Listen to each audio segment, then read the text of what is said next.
el interés compuesto se empieza a notar, yo creo que a partir del cuarto año. No le habían subido el sueldo este año, pero dice, sí me lo han subido porque me lo he subido yo. O sea, esos dividendos que se me están generando este año son la subida de sueldo que yo hubiera tenido. Empiezas a ver el dinero de otra manera, empiezas a ver los gastos de otra manera, empiezas a ver la vida de otra manera. Las subidas de sueldo de trabajos las ves como más dinero para la leña, ¿no? No para, en plan, pues me voy a pegar un viaje. Hola, ¿qué tal? ¿Cómo invertir a los 40 años? Ese es el tema de este capítulo que con mi gran amigo Víctor invitamos al maestro, al otro lado del charco, como se dice, a don Juan, más conocido como el loco del dividendo. ¿Cómo invertir a los 40 años? ¿Qué opinan de esto? Porque hay muchas personas que dicen, oye, a los 40 años ya no podemos invertir porque si ya estamos muy tarde, que el interés compuesto ya no lo podemos utilizar como si tuviésemos 20 años, y una serie de otras cosas que muchas veces hacen que las personas se frenen a invertir porque, claro, se escucha este interés compuesto, bla, bla, bla, y nos frenamos. ¿Pero qué opinan de eso? ¿Opino yo primero, Víctor? Adelante, sí. Ve, yo no sé. Yo lo escucho también mucho, incluso con gente de 30, que empiezan tarde. A mí me parece un poco ridículo porque con 40 años, lo mínimo, yo qué sé, vivas 40 o 50 años más, ya no por la esperanza de vida actual, sino porque la esperanza de vida va aumentando con la tecnología y con los avances médicos. Entonces, lo normal es que vivamos entre 80 y 90 años. Lo normal. Incluso más si los avances siguen avanzando. Que una persona con 40 años piense que no va a tener interés compuesto, no sé. Si tiene una vida alocada de estar bebiendo y drogándose, pues a lo mejor, claro, entonces no tiene que aplicar interés compuesto porque dices que en este ritmo el año que viene ya no estoy. Entonces, claro, ahí no va a invertir. Pero si tiene una vida razonablemente estable, lo normal es que viva 40 o 50 años más. Yo lo pienso así. Claro, exactamente. Entonces, una persona con 40 años tiene que invertir igual que uno de 20. O sea, al final, lo complicado, yo lo veo aquí, que es que los 2 primeros años son 2 años donde tú tienes que conocer como inversor. Y esto la gente no lo entiende. O sea, matemáticamente, estadísticamente, si tú coges 1 millón de euros y lo metes el primer día, seguramente sea mucho mejor inversión que si los porateas temporalmente. Pero es que la matemática y la estadística no tienen en cuenta la psicología y seguramente las empresas que tú compres en los 2 primeros años a lo mejor no son las que te van a gustar para toda la vida. Algunas sí, otras no. Y cuando pasen 2 años seguramente te acordarás de las que han ido bien, pero de las que han ido mal no te acuerdas. Dices, uy, esa estaba bien con poco dinero, ¿no? Entonces, yo creo que da igual la edad que tengas, los 2 primeros años son para conocerte. Tengas 20, 40, 60, hombre, si tienes ya 80, a lo mejor ya va justito, ¿no? Ya estás pensando en dejárselo a tus nietos más que otra cosa. Pero creo que uno tiene que entender que la bolsa tiene mucho factor psicológico, para mi gusto es la parte más importante, y hasta que no pases 2 años viendo tú los vaivenes de la bolsa, cómo reaccionas tú, las empresas que te gustan más, las que te gustan menos, porque es muy fácil decir, no, a mí me gustan las cíclicas. Digo, claro, ¿cuánto llevas invirtiendo? Un mes, claro. Sí, que te van a gustar tirar cíclicas. En un ciclo alcista. Claro, a mí también, los cojones. Está creciendo eso así. A mí también me gusta la de ciclo alcista. Entonces, hay mucha gente que dice, a mí me gusta el alto yield, me gusta el bajo yield, porque yo creo que el crecimiento en el largo plazo, y cuando llevas un año con los dividendos de 2% estás hasta los huevos. O gente que te dice, no, a mí me gusta el alto yield, y cuando más de una te la has suspendido, dices, hostia, yo prefiero el pequeñito seguro. Que te tienes que conocer. Entonces, yo creo que hasta que ya no lleves un año, 2, no vas a saber cómo eres tú como inversor. Hay gente que te dirá que hasta no lleves 10 años, pero eso me parece un poco ridículo. Evidentemente todos crecemos como inversores, evolucionamos. Yo no soy el mismo inversor que hace 2 años, ni hace 4, ni hace 6. Pero es verdad que si tú empiezas a invertir hoy, seguramente dentro de 2 años no vas a ser el mismo inversor. Ni las experiencias que vas a vivir, ni la gente que vas a conocer. Yo cuando empecé a invertir, para mí China era intocable. Y yo ahora mismo tengo 25% en China. ¿Sabes? Entonces, que la gente crece y evoluciona y cambia en muchos aspectos. Incluso claro, la estrategia de inversión te puede no ser la adecuada para ti. O sea, tú a lo mejor eliges el dividendo y a lo mejor eres una persona muy nerviosa que te gusta más estar comprando y vendiendo y estar pidiendo de las cotizaciones todo el rato. Yo no lo comparto, pero a lo mejor es la tuya. O te pones a tradear, pero a ti ese nerviosismo y ese agobio constante no te va. O te indexas y te sientes como que no estás haciendo nada.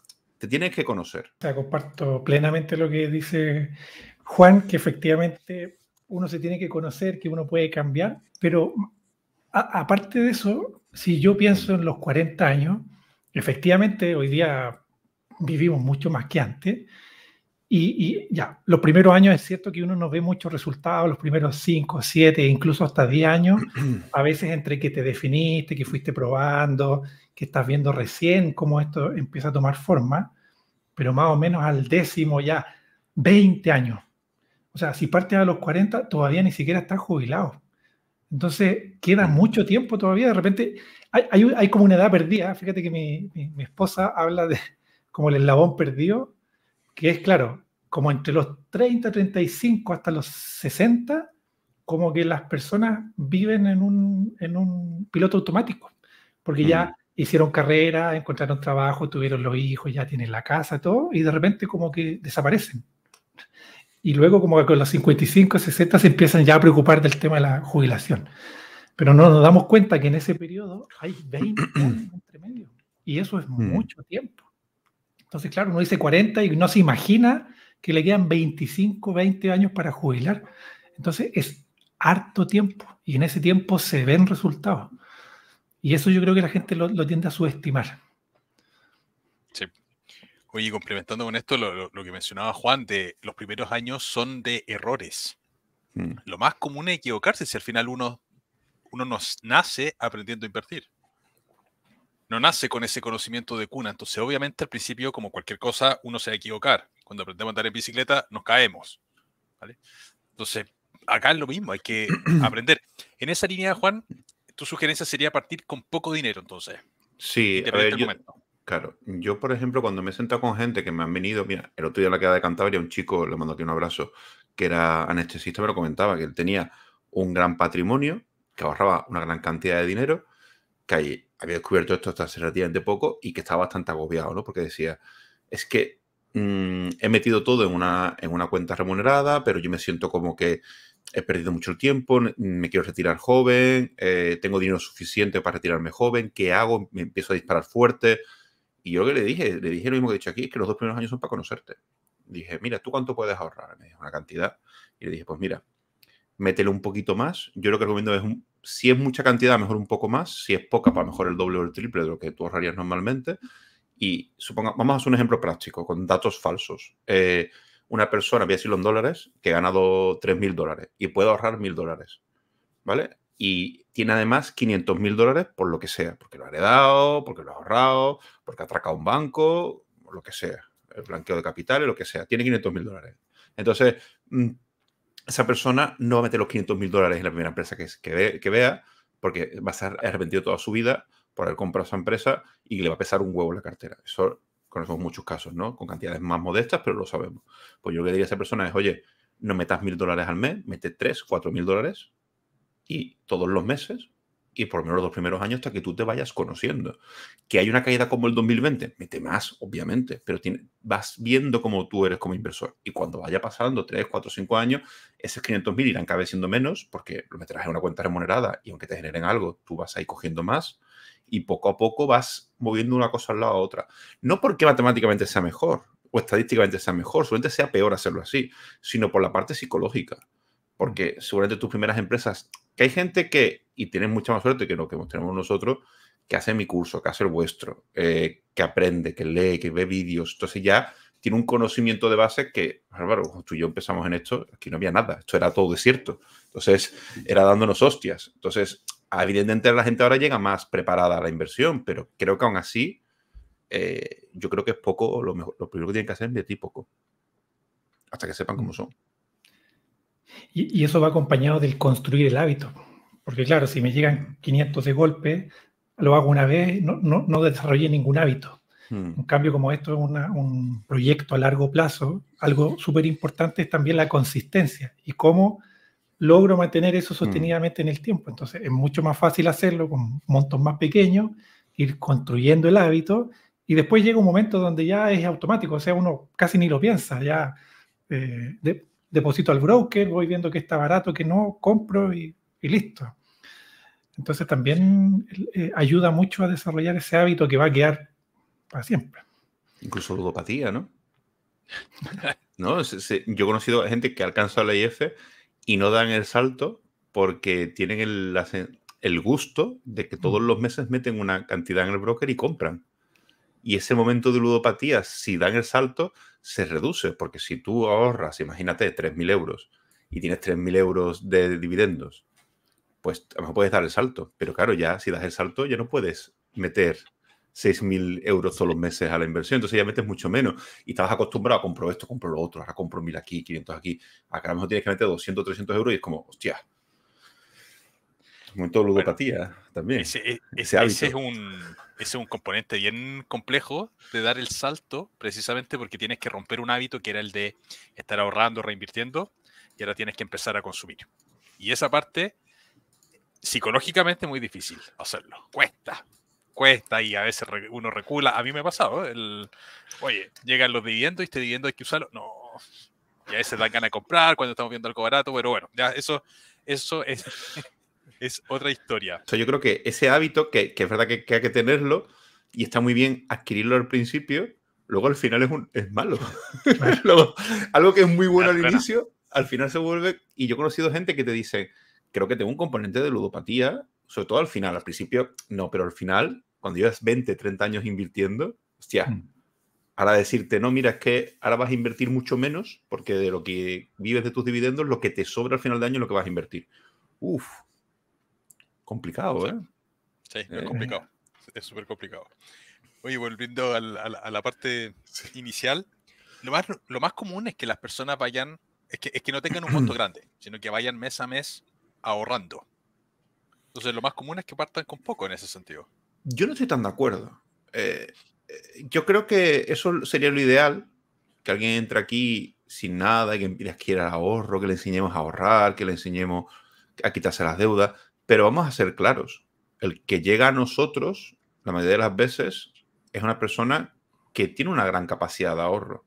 Nos encantaría coger a una persona que está todo el día usando la tarjeta de crédito y enseñarle el camino y la luz y decirle, mira, deja de endeudarte, ahorra, invierte, quítate las deudas, pero lo normal es que el que llega a nosotros ya viene con eso hecho. Y entonces normalmente el que viene con eso hecho tiene ya un patrimonio en liquidez. Y es así. Entonces... creo que la mayoría de la gente que nos escucha y llega a la inversión es una gente que ya tiene la parte del ahorro ganada. O sea, no creo que venga alguien con una deuda de 30.000 euros en la tarjeta y que no llega a final de mes. Creo que ese no llega a escucharnos siquiera. Sí, claro, no. No, pero por lo general lo que veo es que las personas tienen un trabajo independiente que puedan tener alto o bajo monto líquido, pero la mayoría tiene un trabajo y que de ese trabajo tiene X capacidad de ahorro, que serán 500, 1000, X monto, y esa es su capacidad de inversión de manera mensual. Oye, hablando del tema del trabajo y el empleo, esto también a veces se nos olvida y cuando decimos no, 40 años ya es muy tarde, pensemos en la vía laboral de una persona, en la vía profesional. Y esto también va increciendo en el tiempo, porque en los primeros años tú también vas conociendo las empresas, vas conociendo un sector que te gusta, te vas definiendo y empiezas a hacer una carrera que generalmente tienen que pasar un par de años para que puedas ir ascendiendo. Y generalmente, y esto hay estadísticas, pero más o menos los 40 es como cuando uno ya está dando ese salto cuántico o ya un poco más importante. ¿A qué es lo que voy? Que los ingresos también van subiendo a medida que van pasando los años. O sea, yo no voy a tener el mismo ingreso a los 45 que a los 30, en teoría. No y por lo tanto, claro, en teoría. Y mi capacidad de ahorro va a aumentar y por lo tanto significa que quizás podría invertir más capital siendo mayor. Entonces, si llego con el hábito creado, mejor. Ahora, eso viene acompañado de la famosa ley de Parkinson, subir los gastos y todo lo demás. Pero a nivel de ingresos debería ir creciendo. Claro, pero también te digo una cosa. Mucha gente cuando descubre esto, dicen que pueden ahorrar una cantidad, pero cuando empiezan a pasar los meses descubren que pueden ahorrar más. Claro. Que esto es muy típico de, no, yo solo puedo ahorrar 200 euros y cuando pasan 3-4 meses les ves invirtiendo 600, 700 euros al mes. Dice, tú no decías que no podías ahorrar 200. Ya, pero me he dado cuenta que no me hace falta comprarme ropa todos los fines de semana. Me he dado cuenta que tampoco necesito irme de viaje todos los meses. He descubierto que tampoco me hace falta un coche nuevo, que con el coche que tengo de sobra, porque no es que para ir al Mercadona a un supermercado a comprar y a un centro comercial, que el Mercadona allí no lo conoce nadie, por eso lo digo, a un supermercado y al centro comercial y al gimnasio, pues tampoco necesitas un Ferrari. Que es que la gente se pilla unos pedazos de coche y digo, ¿para qué quieres ese pedazo de coche? Y van a comprar la leche al gimnasio y dicen, no, cuando hago escapadas. ¿Cuándo has hecho tu escapada? No has hecho nunca una escapada. O sea, no te inventes cosas que no van a ocurrir, pero el pedazo de coche en la puerta, que el vecino se joda. Entonces yo creo que esto tiene esa ventaja que cuando el dinero sabes que te genera dinero, es decir, el dinero parado no hace nada, pero el dinero, tú ya cambias tu mentalidad. No es, o me lo gasto o lo ahorro, pero ¿lo ahorro para qué? Pero en cambio, o me lo gasto o me genera más dinero. Ostras, que la cosa cambia mucho. Es muy diferente. Es muy diferente de decir, oye, tengo 1.000 euros que me lo puedo gastar en un viaje, no sé qué, o puedo generar con esos 1.000 euros 50 euros más al año. Es que te cambia mucho la percepción. Empiezas a ver el dinero de otra manera, empiezas a ver los gastos de otra manera, empiezas a ver la vida de otra manera. Las subidas de sueldo de trabajos las ves como más dinero para la leña, ¿no? No para, en plan, pues me voy a pegar un viaje. No, lo ves como más leña al fuego.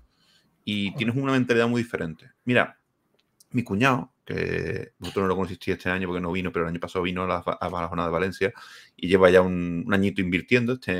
Ha cumplido el año ahora.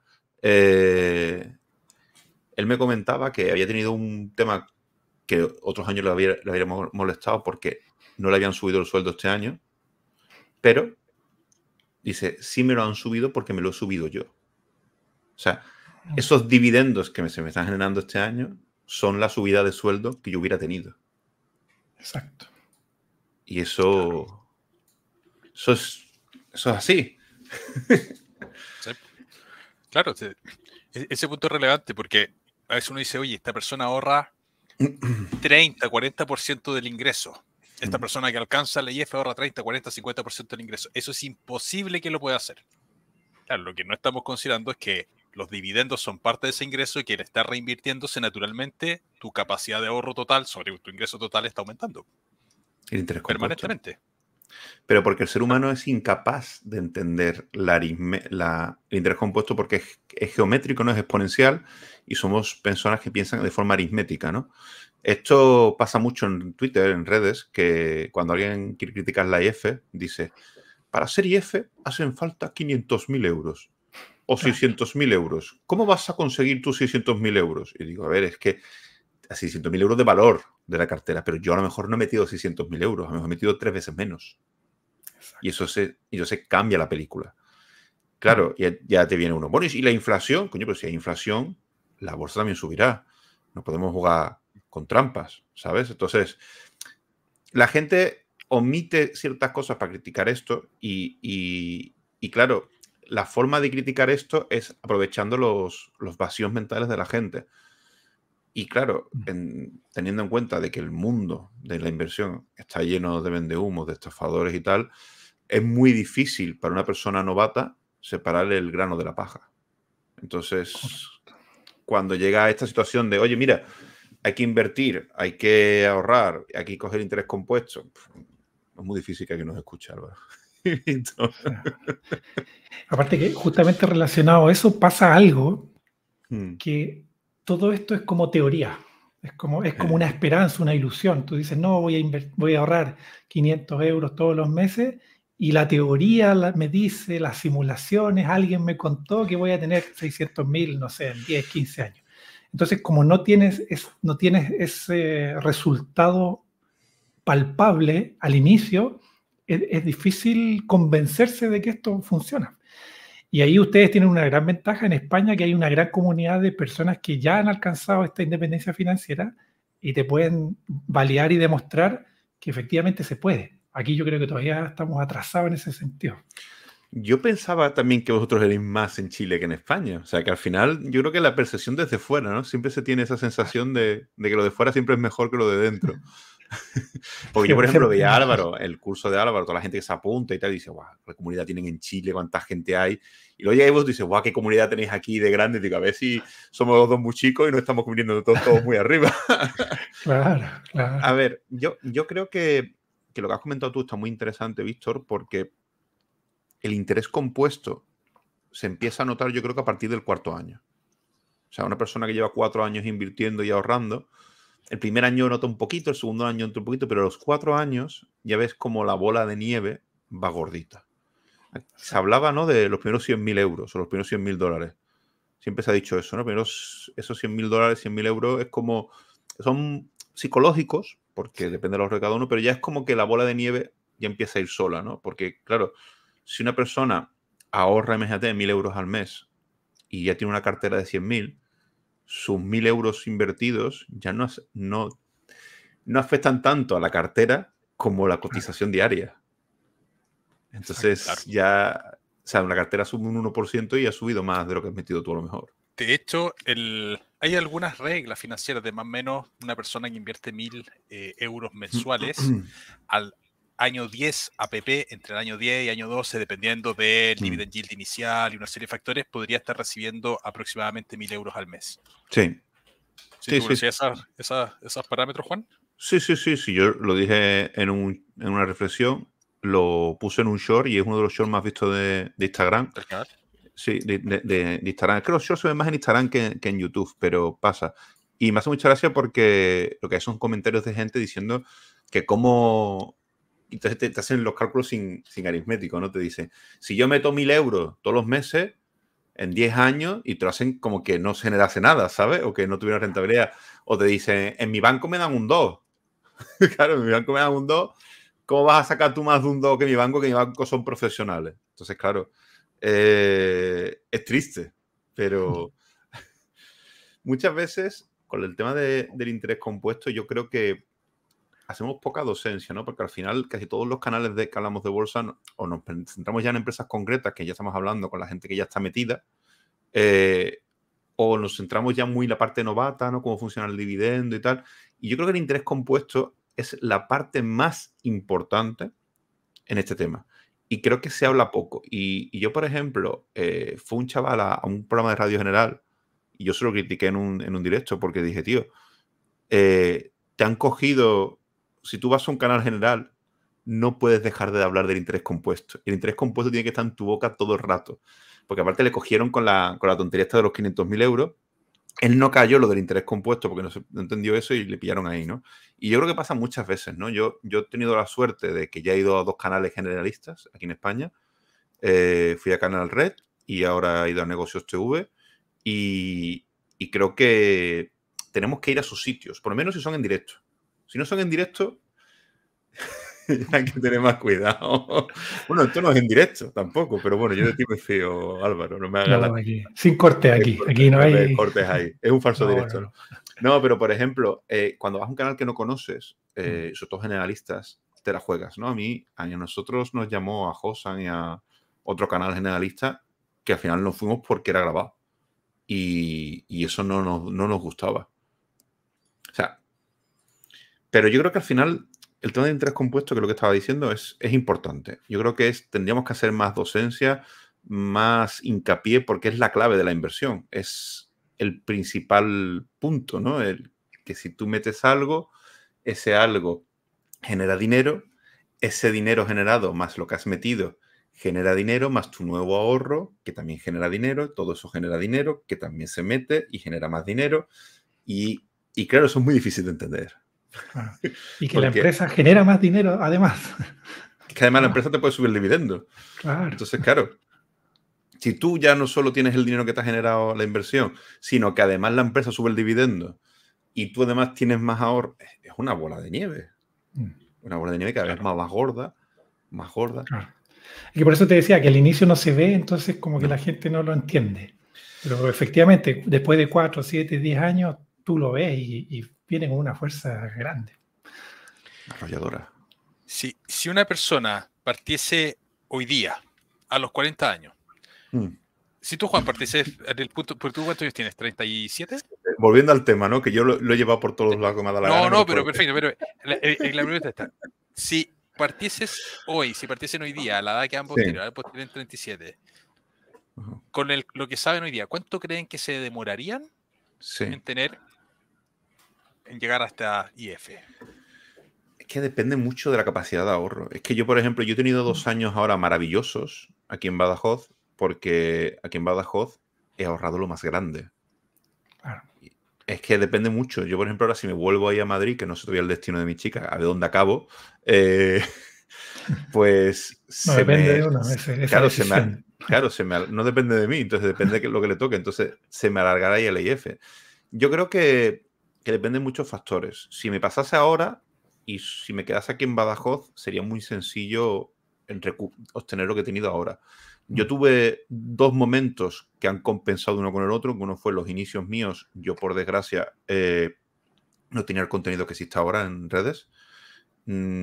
Aprendí a base de libros, a base de correos con amigos. Tuve la suerte, es verdad, de que a poco tiempo de ser conocido pude contactar con Gorka, con Barón, con gente que eran bastante top y me enseñaron cosas. Recuerdo una clase con Gorka que nos la dio a mí Andrea al inicio de todo, que ahora la pienso y digo, pedazo de clase me dio, y en su momento me pareció una chapa tremenda, pero era una clase magistral de contabilidad brutal, que nos la dio de gratis. Y yo perdí mucha pasta el primer año. Primer año, segundo año fueron inversiones que yo considero que fueron reguleras. Tuve algunas que fueron buenas, otras malas, pero tuve bastantes reguleras. Pero el 2020 fue excesivamente bueno. Entonces, claro, compensó sobremanera. O sea, todo lo que hice mal en 2018-2019, el 2020 lo hice muy bien. Entonces, yo ahora pues, no tendría el 2018 y el 2019 que tuve, pero no sé si tendría un 2020. Entonces, claro, si dentro de un año viene un 2020 y encima no he tenido esos 2 años malos, pues to the moon, ¿no? Pero no todos, no sabemos lo que va a pasar. Es que el problema del futuro, si lo supiésemos, si supiésemos que hay una crisis el año que viene, venderíamos todo, la esperaríamos y compraríamos. Exacto. Pero no lo sabemos. Claro, me he ido por otro lado de todas formas, pero bueno. No, pero está bien, pero si tuviese que dar una fecha, un tiempo, 10, 15, 20 años. Si me quedase en Badajoz, yo creo que lo podría conseguir incluso antes. O sea, es que en Badajoz ahorro mucho y el nivel de vida es muy barato. O sea, aquí es muy barato vivir. Y entonces eso me hace que necesite menos dinero y que ahorre más. Entonces todo suma. ¿Por qué voy perdón, eso que dijo Juan es súper interesante porque de hecho Álvaro también lo va a sentir. El lugar donde uno vive. Sí. Porque las condiciones, unas son en la etapa donde estás capitalizando y otra cosa muy distinta es donde ya te retiraste, por ejemplo. Y claro, siempre se dice que no, si yo logro ahorrar una cierta cantidad y luego me voy a un lugar más barato, ya tengo la IF. Pero ¿qué pasa si es al revés? ¿Qué pasa si ahora dedico los primeros años a maximizar el ahorro, la inversión, pero luego busco otras cosas, otras alternativas, o tengo más tiempo para hacer cosas que son más costosas? También se me aleja este camino. Entonces, el lugar donde yo estoy decidiendo capitalizar y retirarme son claves también dentro de esta estrategia. Mucho. Y que luego además eso puede cambiar, porque tú a lo mejor dices, no, yo capitalizo en Barcelona porque gano más, no sé qué, pero luego me voy a retirar a un pueblecito y cuando te quieres retirar, te has hecho a Barcelona y no te quieres ir. Exacto. Y eso le pasa a gente. También te digo que eso de capitalizar en ciudades grandes tenía sentido a lo mejor hace 10 años, pero creo que eso ya ha cambiado, al menos en ciertas profesiones. En la mía ya no tiene sentido. O sea, yo tengo sueldo de Madrid en Badajoz porque tengo teletrabajo. Y yo dirijo un equipo de gente que está, uno en México, otro en Alicante, otro en Zaragoza, otro en Sevilla, otros en Madrid. Entonces, no es solo picar el código, es que ya el que dirige no tiene sentido que yo, a mí dice mucho mi jefe, vente a la oficina y digo, ¿para qué? Para sentarme en una sala con un ordenador a videollamar al resto. Claro. Es muy absurdo, es innecesario. Entonces, yo creo que el futuro ya vivir en ciudades grandes, a no ser que tengas un trabajo que realmente necesitas estar en oficina, es simplemente por el ocio que te da, el ofrecimiento de ocio, de salidas, sobre todo si estás soltero, que tienes más opciones, te vas a una ciudad más pequeña y menos opciones de ligar, ¿no? Correcto. Claro. Que eso es importante también para la IF. Por supuesto. Oye, ¿por qué iba con el tema de la fecha y de la pregunta? Porque a los 40 años, si sumamos 40 más 20, son 60 años, todavía estamos por debajo de la edad de jubilación. Correcto. Y una persona que sea bastante disciplinada podría en un horizonte de 20 años tener la IF o avanzar muchísimo. Y si empieza a los 40, y ponle 25 años más, se va a jubilar, va a tener su pensión más los retornos de las inversiones que está haciendo. Ya veremos si se puede jubilar a los 65, porque mi gobierno ya lo ha atrasado 2 años, ya son los 67. Y la pirámide, no sé si he visto la de España, es un rompito maravilloso, eso va para arriba. Entonces yo creo que va a pasar como en Grecia, al menos en España. Van a pegarle un corte al 50%, y yo muchas veces digo a la gente, digo, creo que no solo te tienes que pensar en retirarte por la independencia financiera, es que a lo mejor necesitas el dividendo para poder jubilarte a una edad temprana o tener un complemento de la jubilación. Mira, hablando de esto, el otro día conocí a un seguidor de aquí que está jubilado bastante joven, porque es un militar retirado, y me dijo una cosa que a mí me quedó muy loco, porque yo le dije, bueno, tú ya eres IF, le dije yo, ¿no? Él cobra su pensión, una pensión bastante grande, y estás tú aquí por gusto. Y me dijo, yo no soy IF. Y dije yo, ¿cómo que no? ¿Estás cobrando una pensión del Estado? Me dice, yo estoy cobrando una pensión del Estado. Y me dice, eso me lo pueden quitar en cualquier momento. Porque el Estado en cualquier momento puede decir, oye, que tenemos que pegar un corte y lo pegamos. Y si ahora no lo pegan por motivos electorales, pero en algún momento lo pueden pegar. Y dice, yo sé que esto es temporal. 10, 20, 30 años, no lo sé. Y digo, yo quiero invertir para que cuando pase no necesite solo mi pensión, tenga también mis dividendos. Exacto. Y me pareció muy, muy, muy maduro y muy inteligente de cara a un pensionista. Obviamente los pensionistas, cuando le hablas de estas cosas, te dicen, eso es para ustedes los jóvenes. Estoy ya retirado. ¿No? Y me sorprendió, ¿no? Porque es verdad que es una persona retirada joven, pero me sorprendió porque cuando alguien tiene una vida hecha con una pensión, no cae en que se la puedan quitar, ¿no? Y eso también es importante. Y ya no hablo de la persona de 40 años, me voy a la del 65. Se ha jubilado ya. Claro. ¿Tú crees que va a tener 40 años de pensiones? En España yo creo que no. Pero claro, yo lo comento y me dicen, ¿cómo no? Algo inventarán. Y digo, sí, me van a inventar la matemática. Entonces, claro, una persona con 65 años cree que va a vivir 40 años más y cobrando el 100% de su pensión. Sí, pues en tu mundo mágico. Sí. O sea, hay que invertir sí o sí para cuidar la pensión de uno al final. Uno se tiene que hacer su autopensión. Y que el Estado sea un complemento. Exacto. Independiente financiero es eso. Es que un IF, la palabra IF es independiente financiero de todo. Del Estado, del trabajo. Otra cosa es que tú sigas trabajando. O tú sigas cobrando una pensión. Pero tú ya no lo haces porque lo necesites. Lo haces por tener un colchón más grande, o porque te gusta tu trabajo y quieres pegarte un cierto lujo, porque, coño, tú tienes 3.000 euros en dividendo. Tú podrías vivir con eso, pero ganas otros 2.000 o 3.000 euros en sueldo, pues a lo mejor te permites pegar un viaje más caro, si te apetece comprarte algo otro. Te permite ciertos lujos porque te sobra. Exacto. Entonces, claro. Y tú ya decides invertir un poco menos y vivir más. Bueno, ese es tu caso, ¿no, Álvaro? Tú decidiste aumentar tus gastos y vivir mejor con tus clases de yoga.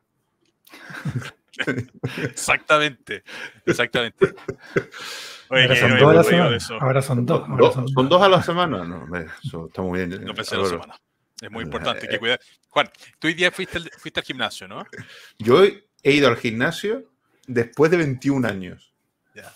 Hay que cuidar. La última vez que fui tenía 16 años, pero es que ya estoy en una etapa. Coño, tengo 37, el día tenía 16 años que fui al gimnasio. A una clase del... No, yo me apunté al gimnasio porque yo tenía la obsesión de que quería dejar de crecer. Porque yo con 16 años medía lo que ahora. Entonces me apunté al gimnasio porque había leído que dejabas de crecer. Y me puse a hacer pesas. Claro. Cosas de adolescente, pero es verdad que dejé de crecer. No sé si funcionó o ya había llegado a mi altura, pero es verdad que yo me apunté por dejar de crecer. Porque claro, yo decía, hostia, como siga creciendo malamente, ¿sabes? Imagínate. Entonces yo tengo una etapa en la que estoy cuidándome más porque estoy en conversaciones con amigos míos que les he convertido a la IF y que son muy deportistas y siempre me dicen, es que tienes que cuidar más, no vas a disfrutar de la IF, y me lo decían mucho, ¿no? Entonces yo una persona que me ponía cada 2x3 mala, cada 2x3 malo, pero siempre. Y yo decía, bueno, me pongo malo, pues me mantenía delgado, ¿no? Porque como estaba malo, entonces dije, mira, estoy cada vez cada 2x3 malo, voy a quitarme el alcohol. y reduje las veces que me ponía malo. Y quité el gas y no me he vuelto a poner malo. Ha sido quitar el gas y el alcohol y no me he vuelto a poner malo nunca más. ¿Qué pasa? A diferencia de la gente que deja el alcohol, yo he engordado. Porque claro, como no me pongo malo, pues he engordado. He pasado de que yo estaba entre 95 y 100 normalmente y ahora estaba en 112 o así, después de Cantares. En Cantares también he comido muy bien. Y antes de Cantares ya estaba haciendo algo de deporte, estaba haciendo nadando y tal en la piscina y ahora me he dicho, mira, y ahí al gimnasio voy a intentar ponerme en forma porque yo quiero llegar a IF bien para disfrutarla. Porque si no, voy a llegar y me voy a morir. No es plan. Y se lo va a quedar mi chica y mis sobrinos. Claro. Oye, quiero tocar otro punto. El tema de los 40 años, la madurez. Porque es lo mismo, yo creo que no. No es lo mismo empezar a invertir a los 30, a los 20 y a los 40. Independiente de que en los primeros años siempre vamos a cometer errores porque nos estamos conociendo. Pero cuando tenemos 40 años tenemos un nivel de madurez que es distinto. Seguramente las primeras aproximaciones al mundo de la inversión van a ser más razonables que el de los 20 años. Yo me acuerdo cuando tenía 20 años, las cosas que hacía, lo que pensaba, yo empecé a invertir a los 20, eran cosas que hoy día digo, ¿en qué momento lo hice? ¿En qué momento eres lo más pensé? osado, eres más osado. Eres más osado a los 20, sí, también, claro. Pero, ¿qué opinan del tema de la madurez como inversionista? De los 40 años para empezar a invertir. ¿O no importa tanto? Yo es que creo que la madurez en la inversión se tiene que adquirir con los años. Y es verdad que tienes esa madurez cuando tienes 40, 50 o así. Pero si tienes 18 años, 20, tienes la ventaja de que vas a jugar más. Tienes menos dinero, vas a arriesgar más, vas a conocerte mejor en menos tiempo. Yo, por ejemplo, me traje a Miguel Daván, que me parece que es un inversor muy bueno, es muy joven, y tiene esa chulería de los 20 años cuando habla. Y a mí me hace mucha gracia porque le ves que te dice, no, que está concentrado 4 o 5 valores.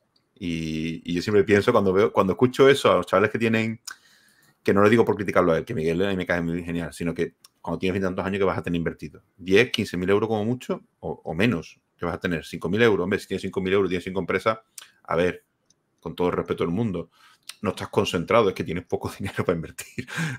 Es que es normal que con 5.000 euros tengas 5 empresas. ¿Qué pasa?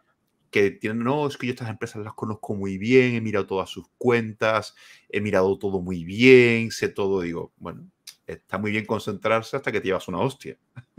Cuando te llevas una hostia, porque todos nos la llevamos, de repente concentrarse es una mierda y hay que tener 80 empresas. Pero yo creo que hay que tener esa edad invirtiendo. Es una pena, también la edad que lo que te encuentres, pero si tienes 18 o 20 años, ese juegueteo, tienes poco dinero, que tienes 50, 100 euros al mes, lo metes en un lado, lo metes en otro, vendes, compras, pruebas, vives la inversión. Con 40 años vas a tardar mucho más en conocerte, vas a ser más comedido, vas a leer mucho más las cosas, vas a entender que te vas a equivocar, tienes esa madurez.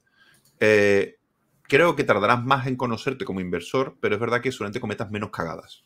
Es posible pero tienes más dinero. ¿Qué es mejor? ¿Cometer cagadas con 18 años? Hombre, yo creo que siempre va a ser mejor empezar antes. Pues la niña del dividendo que está empezando con 14, yo le voy a llamar a la niña del dividendo, a mí me da igual que diga que se llama Sara Dividend. Yo le voy a llamar a la niña del dividendo y es el nombre que le voy a poner hasta que se lo cambie en YouTube. La niña del dividendo empieza con 14 años. Pues está de puta madre. Con 14 años estás ahí al pelo. Digo, con 18 años habrá invertido 20 euros, pero hombre, ya habrá hecho muchas cosas. ¿Sabes? Que dice, no, es que va a invertir. Y digo, bueno, pero es que ya ha jugueteado. Entonces, con 18 años, cuando empieza a ganar 50, 100, ya ha jugueteado más. Y cuando ya empieza a ganar dinero, ya está maleada de la bolsa. Entonces, es otro rollo. Con 40 años, pues sí, tienes esa madurez, tienes esas ventajas. Es posible que tengas más dinero, que tengas un dinero ahorrado. Lo que hablábamos antes, ¿no? Si eres una persona austera y tal. Es posible que metas menos cagadas, porque vas a ser una persona menos alocada. Exacto. No sé, podéis discrepar conmigo, estamos muy de acuerdo en todo. Me voy a poner yo en plan trader, parece, las mesas de debate estas cuando se ponen toda la misma ideología y dice un debate y piensan todos lo mismo. No, claro. Yo creo que tenemos seco de confirmación entre los tres. Ya, nos falta tenemos que traer un trader aquí. Hay que traer un trader. Hay que traer un criptoblog que nos diga todo el rato que no tenemos ni puta idea. Oye, pero bueno, entonces para poner un poco de salseo. Venga, dale. Un poquito. No, un poquito, una pizquita. Un poquito más, hombre. Nosotros que estamos en este mundo y que perseguimos la famosa IF, pero resulta que no todas las personas tampoco tienen por qué perseguir una independencia financiera. Entonces también piensan que 40 años ya es muy tarde, pero hay un montón de personas, alumnos, por ejemplo, que nos han comentado que dicen, yo ya no invierto para mí, yo invierto para mis hijos, para mis nietos, o efectivamente yo no voy a lograr cubrir el 100% de mis gastos, sino que lo veo como un complemento a la jubilación o la pensión. Entonces, también pasa que de repente uno como que ve estos canales y dice, no, tengo que lograr la IF porque es la máxima meta. Y no necesariamente tiene que ser así, puede ser un complemento. Entonces, a lo mejor ya no tengo 15, 20 años para lograr el objetivo, pero con 10 años, con 7, igual voy a tener algo. Entonces, también obviamente depende del objetivo de cada quien, pero no es necesario aspirar a una IF y por lo tanto la edad ya no es una excusa. Pero porque muchas veces la gente relaciona la IF a dejar de trabajar. Y a lo mejor no quieren dejar de trabajar porque hay gente que, eso lo he hablado yo con Olga, ¿no? En lo del lado oscuro de la IF, hay gente que su profesión es lo que lo define. Soy médico, soy abogado, soy juez, su identidad. Entonces, claro, si dejan de trabajar, ¿qué son? Y entonces hay gente que no quiere dejar de trabajar. Le gusta esto, le gusta invertir, pero le gustaría tener un colchón ahí de sueldo por si pasa algo, por si se quiere tomar un año sabático, por si se quiere poner chulo en su trabajo, pero no quieren dejar de trabajar. También el entorno no quiere que dejes de trabajar. O sea, tu entorno normalmente no quiere. O sea, tú no lo entiendes. Es como, bueno, pues si ganas más, pues vive mejor. Cómprate una casa mejor, vete más de viaje, cómprate un coche mejor. ¿Cómo vas a dejar de trabajar? ¿A qué te vas a dedicar? O sea, eres un vago. Entonces, claro, eso también afecta. Sobre todo si tienes pareja, eres una persona familiar. Hay mucha gente que yo he conocido que son IFs y oficialmente están teletrabajando en su casa. Oficialmente, pero no trabajan desde hace años. Entonces eso también suma. Y luego también es que creo, cuando la gente te dice, no, yo es que esto lo hago para mis hijos, porque yo no voy a llegar. Yo siempre pienso que el que dice eso, habrá gente que no llegue, pero creo que el grosso es por lo que hemos dicho antes, de la parte aritmética y geométrica. Creo que la gente no ve lo exponencial que es el interés compuesto y dicen, va, para mis hijos. ¿Qué pasa? Cuando pasan 4 años, de repente sí lo ven y dicen, no, para mi hijo, ¿de qué? Esto es para mí, hombre. no, para mí, hombre.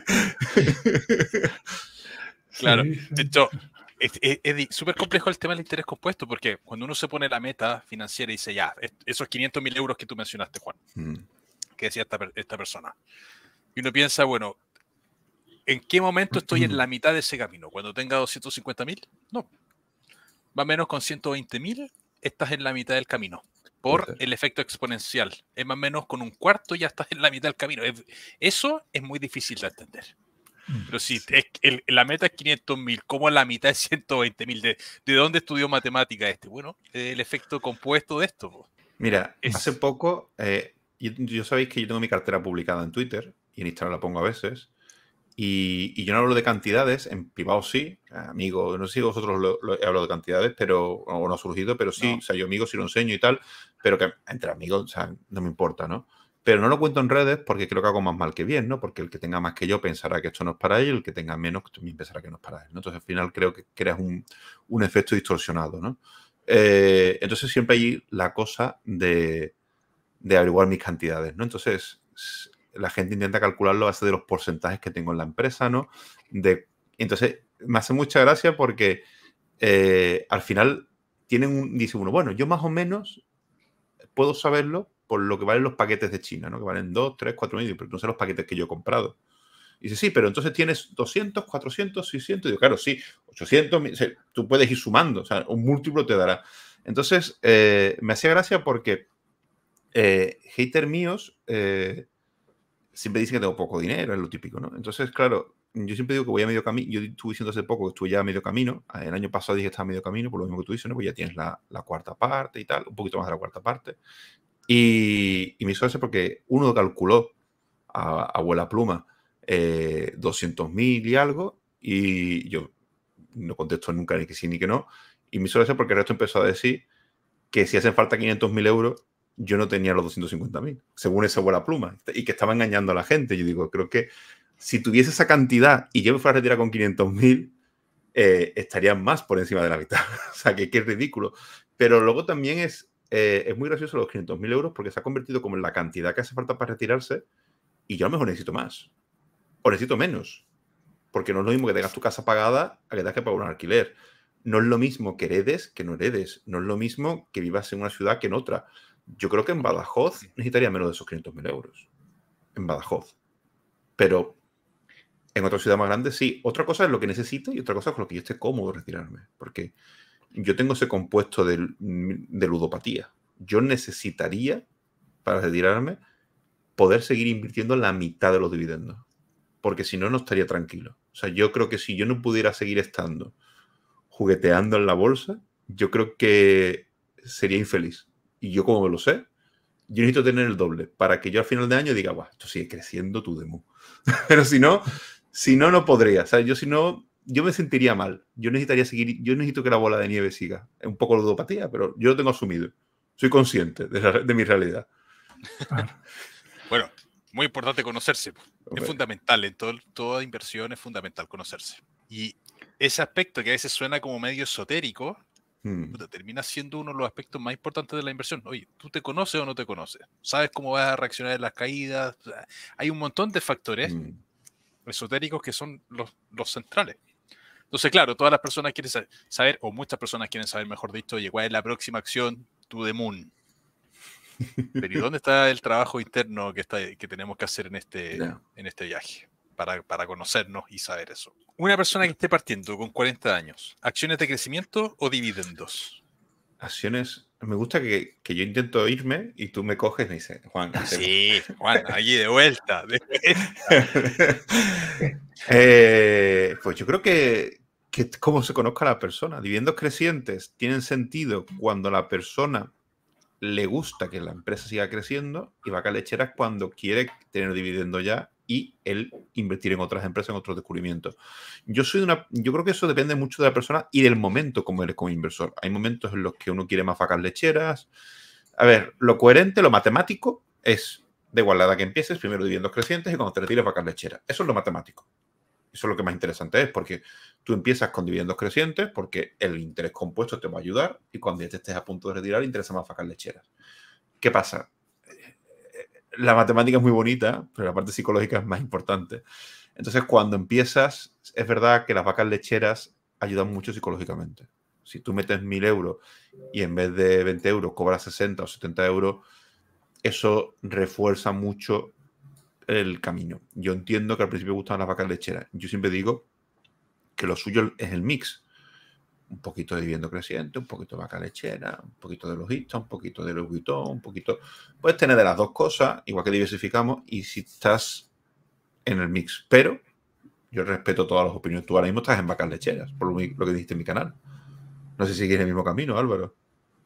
Es una mezcla. Lo que pasa es que la bolsa chilena tiene las de dividendos crecientes en Chile, tienen yields muy altos, porque la bolsa estuvo muy castigada. Entonces, podemos encontrar empresas que tengan una tasa de crecimiento del 10% al año de los dividendos aproximadamente, pero que tengan un dividend yield de entrada del 6-7%. Está mal, ¿eh? Y otras vacas lecheras que te rentan el 10-12%.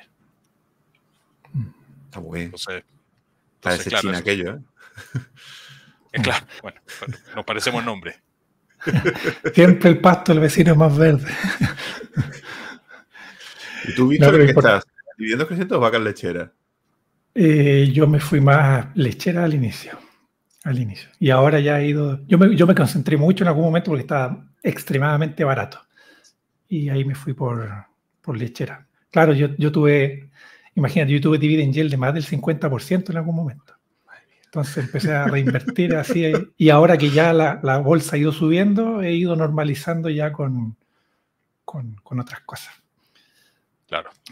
Entonces, Juan, es que Chile estuvo muy castigado porque tuvimos un evento social el 2019 y después vino la pandemia. Entonces tuvimos doble Black Swan acá. Entonces el IPSA, que es el índice de referencia de Chile, el equivalente al IDEX de España, cayó 50%. Y dentro de eso, habían sectores que cayeron 70, 80% y que eran muy buenos pagadores de dividendos. Yo sé que en Hispanoamérica habláis mucho inglés, pero en España no. Así que, como has dicho Black Swan, traduzco cisne negro para los españoles. Cisne negro. Es que yo sé que allí hablas mucho inglés, pero aquí hay que decir las cosas. Yo te estaba diciendo por el rato Working Capital y digo, la gente no sabe lo que está diciendo. Working Capital. No, es verdad. Es verdad. Tuvimos 2 cisnes negros juntos. Entonces, las valorizaciones de la bolsa chilena cayeron muchísimo. Tuviste 2020 seguidos, por así decirlo. Claro. Entonces, eso generó que empresas que no habían bajado sus flujos de caja, o lo habían bajado marginalmente, tú los podías comprar a precios con descuentos, pero absurdos. Entonces, por eso Víctor tenía sobre esas compras 50% de dividend yield, de retorno por dividendo. Obviamente la magnitud no es la misma que ahora, obviamente, pero igual. Sí. Pero sí, a mí me gusta mucho. Han subido, ¿no? Pero han subido mucho la bolsa chilena. Han subido, sí, también. Sí. Desde el 2020 hasta la fecha mucho. Pero lo que dijiste es importante, porque la matemática es una cosa, pero la psicología es otra. Entonces, siempre me preguntan, ¿qué es mejor? ¿Qué me conviene más? ¿Cómo puedo maximizar la rentabilidad? Claro, la matemática te dice una cosa, pero vivirlo es muy distinto. Volvemos a lo mismo. Sí. Psicología, conocerse. Es que es lo importante, es que te llega mucha gente que quiere correr, sobre todo gente que no le gusta su trabajo, y ¿qué puedo hacer para correr? Y yo siempre digo, lo mejor que puedes hacer es no correr. O sea, la mejor forma de correr es no correr, porque si corres, seguramente te pegues la hostia, porque es cuando empiezas a hacer locuras y tal. Eso ha sido el capítulo de esta semana. Después tuvimos un desperfecto técnico, así que no nos alcanzamos a despedir de Juan. Se grabó sin el volumen, así que ocurrió ese pequeño percance, cosas que ocurren, pero lo que vimos, lo que estuvimos conversando, a mi juicio, es súper valioso. No sé cuál es tu opinión. En próximos capítulos vamos a estar conversando con otras personas también súper interesantes, algunos españoles, etcétera, para que te suscribas. Y mientras tanto te dejo este video que está por acá no tengo idea. Un abrazo muy grande, que esté muy bien, nos vemos la próxima semana. Muchas gracias por tu apoyo, like y todas esas cosas. Chao, chao.